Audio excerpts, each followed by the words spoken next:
అమ్మ. ఆ పదంలో ఆప్యాయత, అనురాగం, ఆనందం, ఆత్మీయత, ఆదర్శం, కమ్మదనం, తీయదనం, ఇంకా ఎన్నెన్నో. ఎంత చెప్పినా తక్కువే. మాటలకు అందనిది అమ్మ ప్రేమ. కడుపులో నలుసుపడిన నాటి నుంచి నవమాసాలు ఎన్నో ఒడిదుడుకులను ఎదుర్కొని తన రక్తమాంసాలు పంచి అమ్మ పునర్జన్మనెత్తుతూ బిడ్డకు జన్మనిస్తుంది. పొత్తిళ్లలో పసికందను చూసి ప్రసవ వేదనను మర్చిపోతుంది. కంటికి రెప్పలా కాపాడుతుంది. తాను పస్తులుండి మరీ పిల్లల కడుపు నింపుతుంది. ఆ పిల్లలకు ఏం కష్టం వచ్చినా తట్టుకోలేదు. పిల్లల తప్పులను సరిచేసేది కూడా అమ్మే.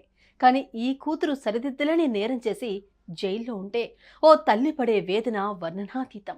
పుట్టిన దగ్గర నుంచి తన బిడ్డను ఒక్క నిమిషం కూడా వదిలి ఉండలేని ఆ తల్లి సుమారు 11 ఏళ్ల పాటు తన కూతురుని చూడకుండా ఉండిపోయింది. చివరకు కూతుర్ని జైలు గోడల మధ్య కలుసుకుని బోరున ఏడ్చేసింది. ఇంతకీ ఆ కూతురు జైలులో ఎందుకుంది? ఆమె చేసిన నేరమేంటి?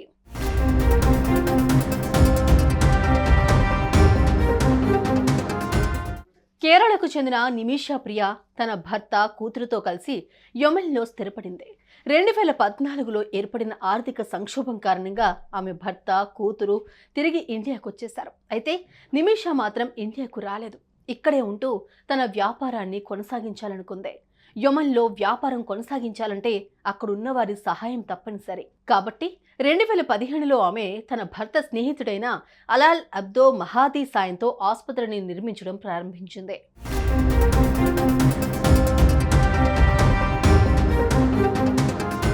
అయితే వీరిద్దరి మధ్య విభేదాలొచ్చాయి. ఆమె పాస్పోర్ట్ అతడి వద్ద ఉండిపోయింది.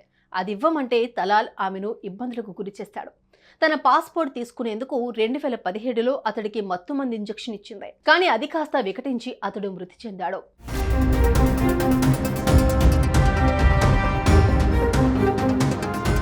ఈ క్రమంలోనే తలాల్ మృతికి నిమిషానే కారణమని పోలీసులు ఆమెను అదుపులోకి తీసుకున్నారు. తలాల్ తనను దాదాపు 2 సంవత్సరాల పాటు చిత్రహింసలకు గురి చేశాడని ఎంత చెప్పినా పోలీసులు పట్టించుకోలేదు.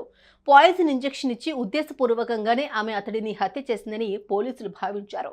ఈ కేసులో కోర్టు ఆమెకు ఉరిశిక్ష విధించింది. ప్రస్తుతం నిమిషా జైల్లోనే ఉంది.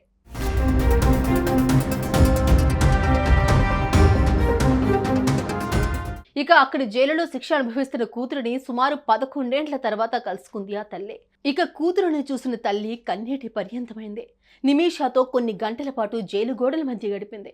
ఆ తల్లి కూతురుని మళ్ళీ కలుస్తానో లేదో అన్న ఉద్దేశంతో తన గారాల పట్టిని తనివి తీరా చూసుకుంది. ఇద్దరూ కలిసి భోజనం చేశారు. అనంతరం నిమిషా ఆ తల్లి ఒడిలో సేద తీరింది.